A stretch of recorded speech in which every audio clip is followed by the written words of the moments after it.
Continuons de récupérer les données du formulaire d'édition. Donc on va récupérer la photo d'ancien mot de passe et le nouveau mot de passe et la confirmation. Comment allons-nous faire? Alors on est ici. Donc pour récupérer la photo, on a vu que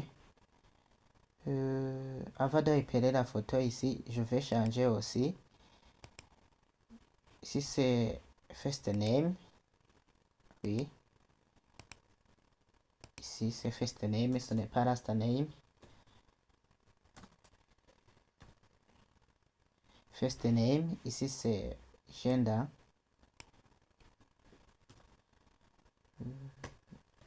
Gender.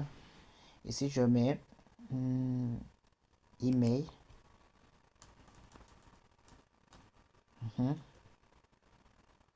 Pour distinguer les différentes variables, ici je mets new user picture.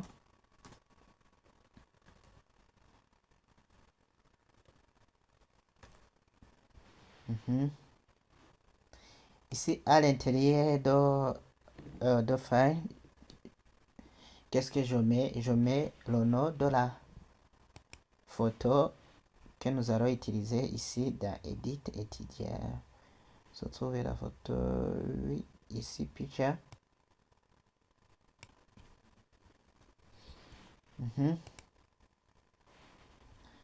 Je fais coller. Et ici, je dois avoir des variables. C'est un tableau qui contient la photo et puis le nom, name. Et je vais faire... Qu'est-ce que je dois faire?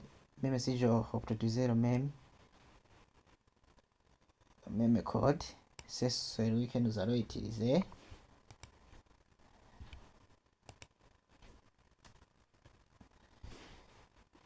Ici, au lieu de déclarer la variable qui s'appelle user picture, on va l'appeler file. File. New file. New file tempo name. Tempo, oui. Je peux faire new file tmp underscore name. Et ici, alors, je dois récupérer le name. Je mets tmp underscore name. Et ici, c'est là que les choses deviennent intéressantes. Si vous utilisez move upload file, tout d'abord, je dois mettre le nom temporaire. C'est new file. New file tmp name. Qu'est-ce que je dois faire? Je mets la virgule. Après avoir mis la virgule, qu'est-ce que je mets?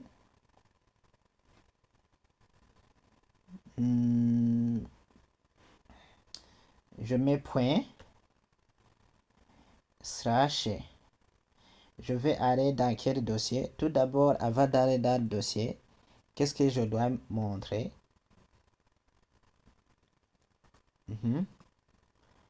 Je mets le simple code et puis qu'est-ce que je mets? Je mets le dossier où je vais déplacer mon fichier. C'est picture. C'est le dossier qui s'appelle picture.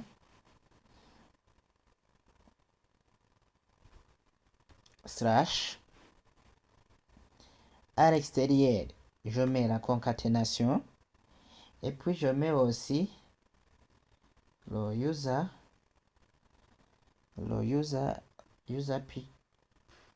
c'est user. Le nom de la photo, on l'a appelé new. Non. Si c'est new. New user picture. Ouais, new user picture, c'est celui-ci. Et puis je ferme. Et je vais aller sur le chat alors du mot de passe. Qu'est-ce que je dois faire?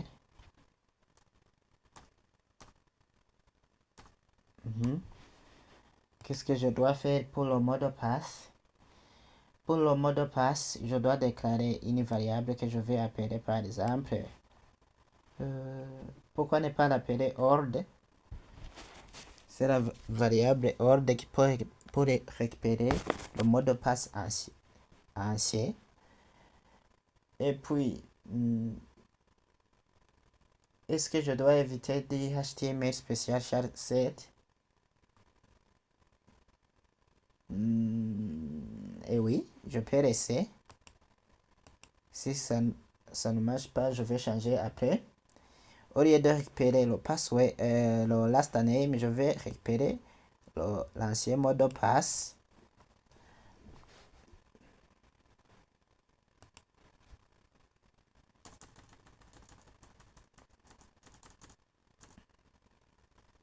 Je récupère l'ancien mot de passe. Et puis, je vais récupérer aussi le nouveau mot de passe. New. Je crée une variable qui s'appelle new. New seulement. Et je fais copier celui-ci. Mais on est sur l'ancien mot de passe, mais on veut récupérer le nouveau mot de passe. Qu'est-ce que je fais? Je fais copier celui-ci. Et je vais faire remplacer celui-ci par le nouveau mot de passe. Et je dois récupérer aussi le mot de passe confirmé dans la variable confirme, par exemple. Et oui.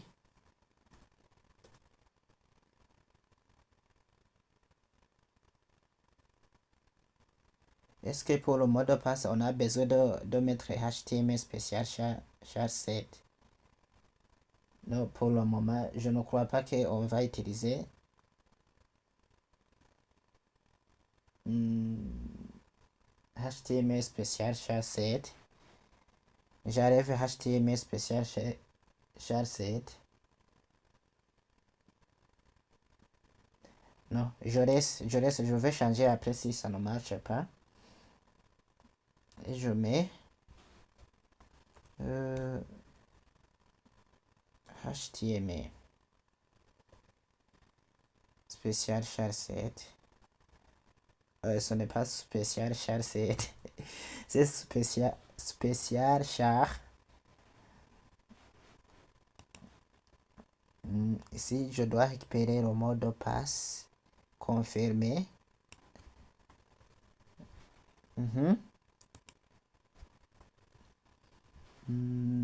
Je mets un point virgule.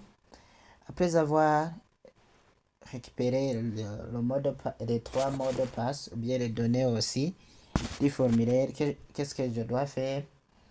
Je dois vérifier alors si le mot de passe correspond bien à la personne. Donc avec l'ancien mot de passe, je dois vérifier si l'ancien mot de passe correspond vraiment à la personne qui est connectée, donc le numéro 14, l'identifiant de numéro 14. Je dois aussi faire quoi? Je dois vérifier si le nouveau mot de passe entré par l'utilisateur et la confirmation du nouveau mot de passe correspond bien. Ces deux mots de passe correspondent. Et oui, c'est ça qu'on va faire. Et on va aussi